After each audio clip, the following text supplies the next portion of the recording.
آج جو تذکرہ پاک ہے وہ انتہائی حسین، انتہائی خوبصورت تذکرہ پاک ہے۔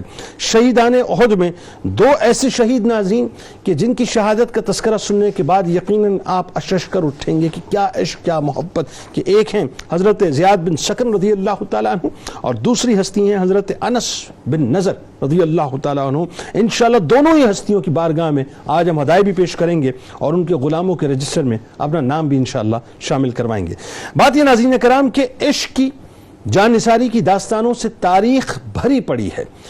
لیکن جیسا عشق سرکار مدینہ صلی اللہ علیہ وآلہ وسلم کے غلاموں نے، سرکار مدینہ صلی اللہ علیہ وآلہ وسلم کے صحابہ نے سرکار علیہ السلام سے کیا، اس کی مثال کائنات میں کہیں نہیں ملتی۔ کہ چشم فلک آج بھی نازاں ہیں شہیدان احد پر، غازیان احد پر، کہ غزوہ احد میں جب کفار نے سرکار علیہ السلام پر حملہ کیا تو کیسے صحابہ کرام رضوان اللہ تعالیٰ علیہم اجمعین نے سرکار مدینہ صلی اللہ علیہ وآلہ وسلم کو چاروں طرف سے گھیر لیا، چاروں طرف سے کارڈن آف کر لیا کہ کسی کو اپنی جان کی پرواہ تک نہ تھی۔ ہر غلام جانے جہاں کی پرواہ کیے ہوئے تھا کہ جسم کٹتا ہے تو کٹے، خون بہتا ہے تو بہے، جان جاتی ہے تو جائے، کیونکہ اس وقت نگاہوں میں آقا کریم صلی اللہ علیہ وآلہ وسلم کے رخ انور کے انتہائی حسین ترین نظارے تھے کہ دل میں شہادت کی موت کے شرارے تھے۔ اب جو تیر آتا تھا وہ صحابہ کرام رضوان اللہ تعالیٰ علیہم اجمعین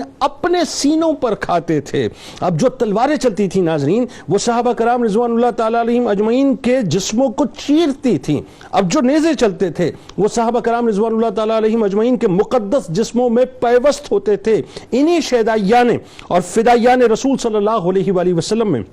حضرت زیاد بن سکن رضی اللہ تعالی عنہ بھی شامل ہیں، جن کی شجاعت و بہادری پر زمین و آسمان نازا تھے، کہ جن کے گھرانے نے مدینہ منورہ میں اشاعت اسلام کے اوائل میں ہی اسلام قبول کر کے رخ مصطفیٰ صلی اللہ علیہ وآلہ وسلم پر جان نثاری کا عہد کر لیا تھا۔ لہذا اس خاندان کا مقصود اسلام کی امداد و اعانت تھا، اور منزل یہی تھی ناظرین، منزل یہی تھی اور طے شدہ تھی کہ وقت پڑنے پر اپنی جان کا نذرانہ سرکار مدینہ صلی اللہ علیہ وآلہ وسلم کے قدمین شریفین میں پیش کر دیا جائے۔ لہذا میدان احد میں جس وقت کفار نے سرکار علیہ السلام کو گھیر لیا تو آپ صلی اللہ علیہ وآلہ وسلم کی زبان اقدس سے بس یہ جملے ادا ہونے کی دیر تھی کہ لوگوں کون ہے جو مجھ پر جان دینے کو تیار ہے؟ تو حضرت زیاد بن سکن رضی اللہ تعالیٰ عنہ بھی ان فدائیوں میں شامل تھے جو جانے کائنات پر ایسے نچھاور کرنا چاہتے تھے کہ بس انہیں اپنا عروج اور کمال مل جائے یا اوج کمال مل جائے اس جان کو نچھاور کرنے کے بعد، کہ ایسے نچھاور کرتے ہیں کہ آخری سانسیں ہیں، شہادت کی منزل قریب ہے ناظرین، اور معلوم ہے کہ مقام اور مرتبہ کیا ہے، یعنی وہ مقام اور مرتبہ دکھایا جا رہا ہے، لیکن اس وقت بھی آنکھیں